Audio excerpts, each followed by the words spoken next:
Boa noite! Estamos no ar com mais um programa Unibrasil. Hoje, Bob Navarro responde um ateu a respeito dos dias da criação. Vamos conferir?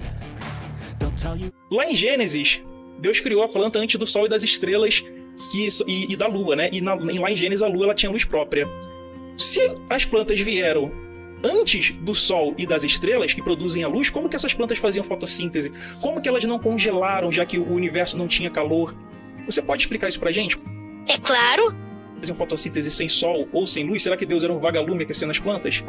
Talvez Deus seja um vagalume iluminando nossos corações para aguentarmos mais um Sherlock Holmes em 5.000 anos, refutando a Bíblia e depois virando poeira no tempo, enquanto os textos permanecem sagrados. Mas vamos lá. O que você chama de plantas é apenas a maneira como você interpreta a terceira camada de dobras, da mesma simetria única e permanente da luz. O que chamamos átomos, com suas 7 camadas. E não por coincidência, já que você está zombando dos 7 dias da criação. Também não é por acaso que são 7 tons da música, 7 cores da luz, 7 formas geométricas e todo o resto vem daí. Mas vamos entender. A Bíblia diz: "E a terra era sem forma e vazia, e havia trevas sobre a face do abismo, e o Espírito de Deus se movia sobre a face das águas." Observando este texto com maturidade, vemos a consciência, chamada Espírito Divino, observando de um lado o fluxo, chamado de águas, e, do outro lado, a estagnação, chamada de face do abismo. Sendo a única coisa que há, este espírito, esta consciência, se auto-orbita para manter o alívio do movimento em relação à agonia do parado contrastante. O que não existe é implasmável e, portanto, te joga de volta à existência, com o que chamamos de agonia, pois este é o nome que damos ao sentimento da frequência que habita nas margens de algo que se desfaz. Este é o mais perto do não existir, a sensação de morte que te joga de volta para a vida. Qualquer mínima fagulha de existência se comporta assim, fugindo da estagnação, indo em direção ao movimento. Eis o parto. Eis a ação de qualquer substância que exista. Então enxergue a luz aqui como a fagulha em movimento, a própria consciência observante que brilha desde o primeiro ato. É isso que vemos nas frases seguintes. "E disse Deus, haja luz, e houve luz. E viu Deus que era boa a luz, e fez Deus separação entre a luz e as trevas." Perceba aqui o posicionamento das polaridades. E Deus chamou a luz dia, e as trevas chamou noite. Esse foi o dia primeiro. Com isso, a consciência separa no primeiro dia as polaridades de dor e alívio, movimento e estagnação, dia e noite. Isso é equacionável, isso é matemático. Este é o princípio da cognição. Desta forma, a consciência ganha autonomia entre os extremos e parte para a densificação do circuito, visando ficar longe daquele vazio parado e agoniante. Com os contrastes posicionados, a consciência pode definir uma direção, de maneira a não cair sobre si mesma, o que atropelaria o circuito, levando-a de volta para aquele vazio. Com isso em foco, temos acima e abaixo. É isso que lemos nos textos sagrados. "E fez Deus a expansão, e fez separação entre as águas que estavam debaixo da expansão e as águas que estavam sobre a expansão. E assim foi. E chamou Deus a expansão céus, e foi a tarde e a manhã, o dia segundo." Agora que o circuito sutil de luz e escuridão, alto e baixo, estavam posicionados, pode-se ampliar o movimento com a variação de velocidade, pois agora há um caminho comparativo. E é isso que define sólido, líquido e gasoso. A velocidade das moléculas, a velocidade dos giros e da equivalência entre eles. Desta forma, a Bíblia mostra como Deus começa a solidificar sua observação, acumulando aqueles circuitos bem no meio, entre o alto e o baixo. Assim vemos aquela jornada inicial da luz, que chamamos de átomo, se acumular no que chamamos de mineral, que por sua vez se acumula no que chamamos de vegetal. E disse Deus: ajuntem-se as águas debaixo dos céus num lugar, e apareça a porção seca. E assim foi. E Deus chamou a porção seca terra, e ao ajuntamento das águas chamou mares. E viu Deus que era bom. E disse Deus: produz a terra erva verde, erva que dê semente, árvore frutífera que dê fruto segundo a sua espécie, cuja semente nela está sobre a terra. E assim foi. E a terra produziu a erva dando semente conforme a sua espécie, e a árvore frutífera cuja semente está nela, conforme a sua espécie. E viu Deus que era bom. E foi à tarde e amanhã, o dia terceiro. Então repare que uma vez que a jornada está completa, e o início e o fim se encontram, podem repetir o ciclo, gerando então cópias de si mesmo. Eis a semente e o fruto. Eis o que aprendemos na própria geometria sagrada. Isso é matemático. Isso é equacionável. Veja que aqui a consciência ainda é aquela luz completa, usando sua própria estrutura para ir adiante, como um eco que caminha por um tempo, mesmo sem a voz.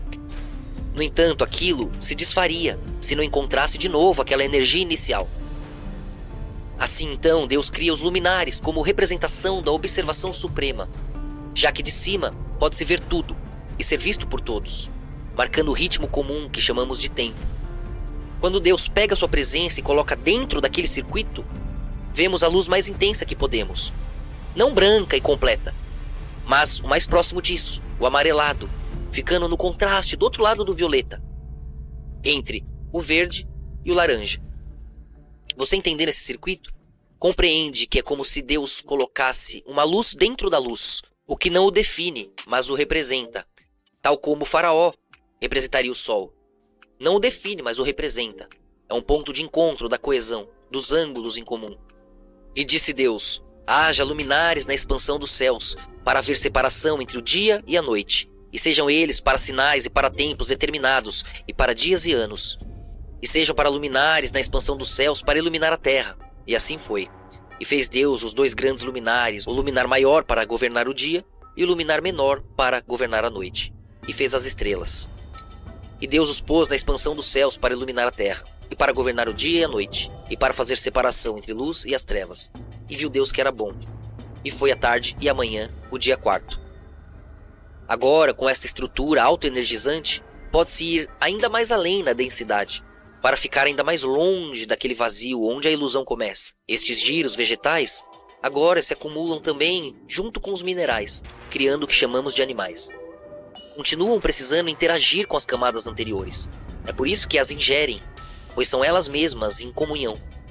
E disse Deus: produzam as águas abundantemente répteis de alma vivente, e voem as aves sobre a face da expansão dos céus. E Deus criou as grandes baleias e todo réptil de alma vivente que as águas abundantemente produziram conforme as suas espécies, e toda ave de asas conforme a sua espécie. E viu Deus que era bom. E Deus nos abençoou, dizendo: frutificai e multiplicai-vos, e enchei as águas dos mares, e as aves se multipliquem na terra. E foi a tarde e amanhã, o dia quinto. Perceba que a consciência central, sobrevoante, ainda está lá, se densificando com seus próprios giros, se alimentando de seus próprios passos, como a sequência Fibonacci prova, expandindo para cima e para baixo, a própria luz se dividindo em cores, indo ao infinito no degradê, apenas com 7 tons iniciais. E ele mistura cada nova cor com uma outra cor nova, e eis a natureza, sem nunca abandonar a essência inicial, os 7 dias, as 7 camadas do átomo, as 7 cores que geram todas as outras. E viu Deus tudo quanto tinha feito, e eis que era muito bom. E foi a tarde e amanhã, o dia sexto. Veja que ali a consciência encontrou um autorama autossuficiente que se auto-recicla para que o movimento nunca cesse. Esse era o corpo completo. Essa era a luz sendo feita das cores, ainda que ela mesma as fizesse. Aquela fagulha inicial, passo a passo, acelerou seu movimento, cor a cor, para no final, com todas as cores reunidas, descobrir que nasceu ali, daquilo que ela mesma fez, fora também feita. Esse é o 7º dia, onde a tônica encontra a 8ª. É o azul e vermelho virando o violeta, onde tudo recomeça. É o alfa e o ômega, onde a criação vê que é a criatura e a criatura é a criação. Um faz o outro e ninguém está sozinho na escuridão do nada. Conheça o Centro de Acolhimento e Consultório da Associação Maria do Reino. Aqui você pode fazer o tratamento presencial com nossos médicos prescritores e encontrar um acompanhamento psicológico com nossos profissionais especializados em saúde mental.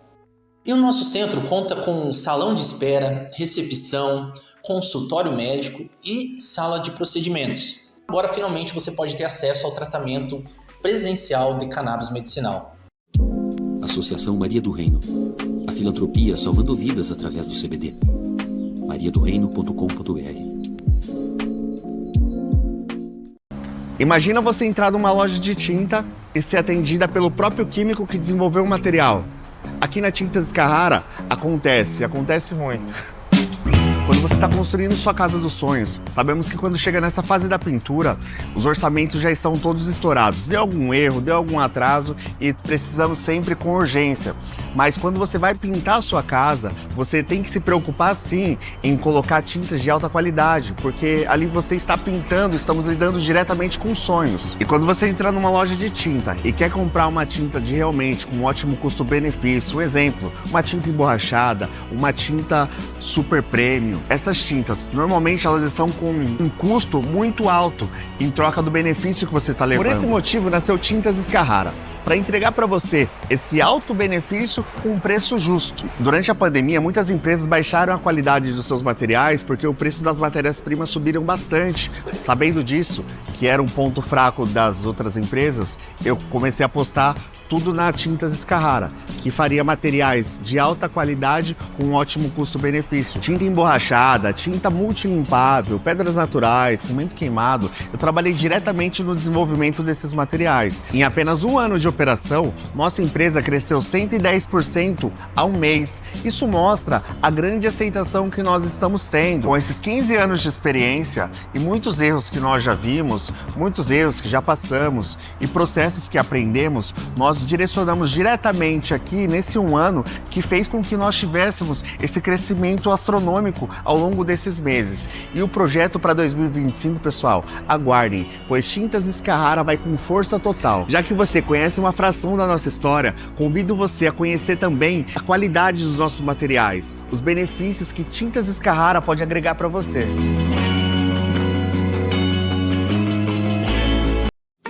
Conheça o Fert do Reino, a loja com a linha mais completa de fertilizantes orgânicos do Brasil. Cultive com mais qualidade e potencialize a produtividade. Use o cupom UNIBRASIL para ganhar 30% de desconto em todo o site.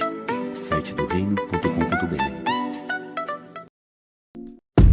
Descubra o poder dos antigos vikings com os licores únicos do Empório do Reino. São 12 sabores únicos, cada um com um poder e um oráculo. Use o cupom UNIBRASIL e ganhe 30% de desconto. emporiodoreino.com.br. Beba com moderação. Bob, eu tô aqui com a Samires na Avenida Paulista. Você acredita em Deus? Acredito, muito. Você acha que os ateus são menos confiáveis pelo fato de talvez acreditarem que não existe consequência nos atos deles? Não, não acho. Acho que é muito da índole, não só da crença religiosa. Você acredita que seria bom se Deus escondesse o mal da gente? Não, de forma alguma. Porque senão a gente não ia ter um temor, né? Não ia ter um receio e entender a consequência das nossas atitudes também, né? Exatamente, a gente não teria como conhecer o bem sem conhecer o mal, né? Tô aqui com a Júlia. Você acredita em Deus? Acredito.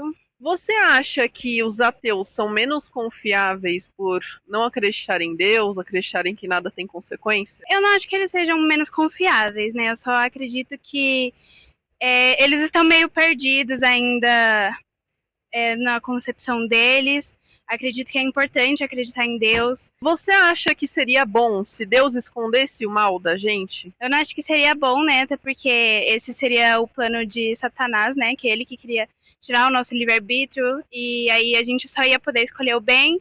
Então a gente não teria escolha, né? Então acho que é importante essa concepção de bem e mal, porque é assim a gente que escolhe o que a gente vai fazer. E é isso. Eu tô aqui com a Márcia e eu vou fazer uma pergunta pra ela. A senhora acredita em Deus? Com certeza.